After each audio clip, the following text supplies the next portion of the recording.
अस्सलाम वालेकुम वरहमतुल्लाहि वबरकातुहू। आज हम बात करेंगे जंग बदर से मुताल्लिक़। यूँ तो उसकी बड़ी फ़जीलत है और बड़ी अहमियत है इस्लामिक हिस्ट्री में, मगर आज हम दूसरे एंगल से इसको देखने की कोशिश करेंगे कि जब हम 313 थे तो हम हज़ारों पर भारी थे।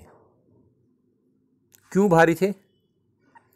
कि हम आपस में बटे हुए नहीं थे, हम एक सफ़ के लोग थे, सफ़ें हमारी बटी हुई नहीं थी। और आज हम इतने ज़्यादा हैं और फिर भी हार रहे हैं, परेशानियों में मुब्तला हैं, कोई काम एक होके नहीं कर सकते।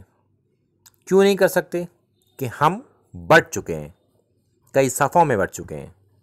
शिया, सुन्नी, वहाबी, देवबंदी, बरेलवी। हम अब मुसलमान हैं तो हम सब मुसलमान, मगर अब मुसलमान नहीं रहे।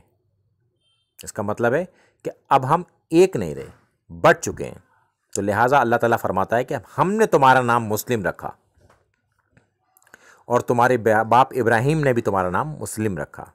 तो हमें अपने आप को फ़ख्र महसूस समझ करना चाहिए कि ये नाम तो हमें अल्लाह ताला ने दिया है, तो हमें अपने आप को मुस्लिम ही कहना चाहिए। और ये जो नाम है ये हर फ़िरक़े के अपने बुज़ुर्गों ने दिए हैं कि अब हम ये हैं एक दूसरे के मुकाबले पे आके। तो लिहाजा हमें अपने आप को मुस्लिम ही कहना चाहिए, मुसलमान ही कहना चाहिए। अस्सलाम वालेकुम वरहमतुल्लाहि वबरकातुहू।